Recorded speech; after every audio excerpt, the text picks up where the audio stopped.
अस्सलाम वालेकुम। पाकिस्तान को IMF की कर्ज़ जो किस्त उसकी मिलनी थी उसकी वो मंजूरी हो गई है और वो $7 अरब है, लेकिन ये आहिस्ता आहिस्ता मिलना है, ये 3 सालों में मिलना है और स्टार्ट पे सिर्फ $1 अरब मिलना है।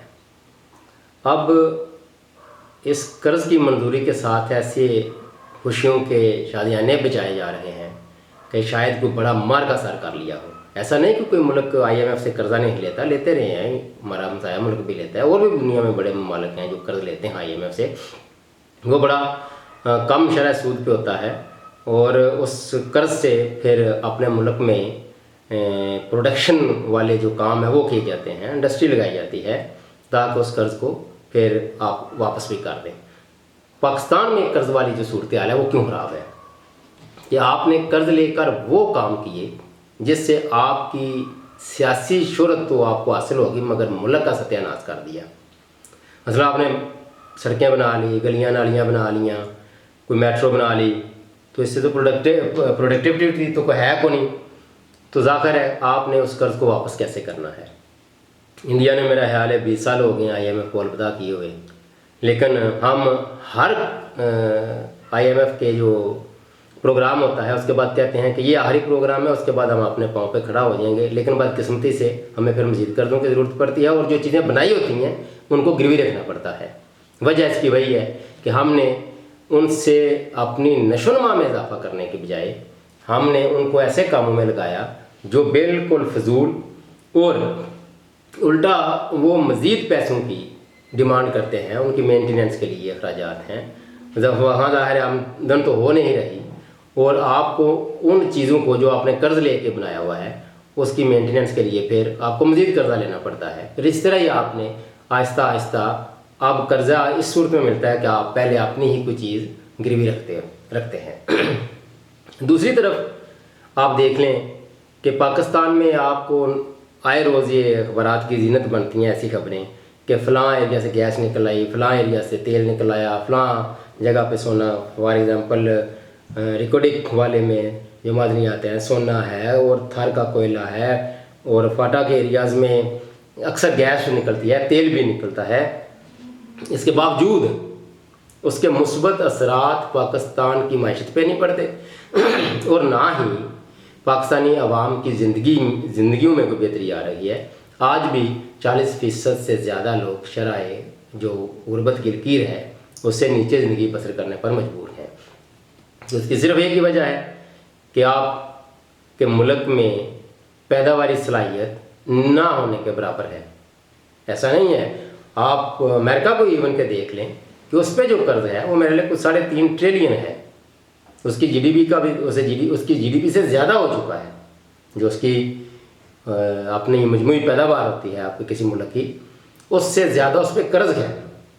लेकिन इसके बावजूद आप डॉलर की वैल्यू देख लें, वो एक अलग कहानी है कि आखिर है वो तेल के साथ उसकी जो नथी है कीमत पेट्रो डॉलर जो एक पॉलिसी है उस वजह से आज अगर चीन और जो नज़र भी आ रहा है कि 2030 के लगभग उससे पहले या उसके करीब थोड़ा सा करीब 29 कर लें जाके जब चाइना ने और इंडिया ने और रशिया ने अगर तेल को अपनी करेंसी से खरीदना शुरू कर दिया डॉलर की बजाय, तो डॉलर वैसे ज़मीन बोझ हो जाएगा और उसके साथ उनकी माशत में भी बहुत बुरे असरात पड़ेंगे। लेकिन ज़ाहिर है हम किसी दूसरे से तवक्कुआत करने की बजाय या किसी दूसरे की बर्बादी या आबादी का देखने के बजाय हमने अपनी सलाहियतों पर ज़िंदगी गुजारनी है और हमारी अपनी सलाहियतें ये हैं कि हम सिर्फ कर्ज़ लेकर अपने लल्ले तलल्लु में इजाफा करते हैं। अपने अखराजात देख लें, वो अपनी ब्यूरोक्रेसी के शाना अखराजात देख लें, अपने पार्लियामेंटेरियन के देख लें, जजेस, जर्नल्स, ये सब के आप शाना ज़िंदगी देख लें, वहाँ कुछ सादा ज़िंदगी इख्तियार करने को तैयार नहीं। हालांकि सिर्फ अगर ये बड़े लोग जो नाम की शराफिया है यही अपने अखराजात में कमी कर लें, उनमें सादा ज़िंदगी जो तर्ज़ अमल है वो अपना लें, तो मेरा ख्याल है हमें IMF से कर्ज़ लेने की ज़रूरत नहीं। हम अपनी ही जो मुल्की पैदावार है और जो मुल्क में रेवेन्यू इकट्ठा करने की सलाहियत है अगर उसको बरूए कार लेके आ जाएँ तो हम बेहतरीन अपना बजट भी बना सकते हैं اور عوام کی زندگی میں خوشحالی بھی لا سکتے ہیں. لیکن چونکہ ہمیں بکاری بنا دیا گیا ہے، ہمیں من حیث القوم، اور اس کی آپ مثال دیکھ لیں کہ آپ پاکستان میں 2.5 کروڑ بکاری ہیں، بکاری، اور وہ بھی جو ان میں سے کوئی انٹرنیشنل بھی ہیں جو آج جو عمرے کا سیزن لگانے جاتے ہیں.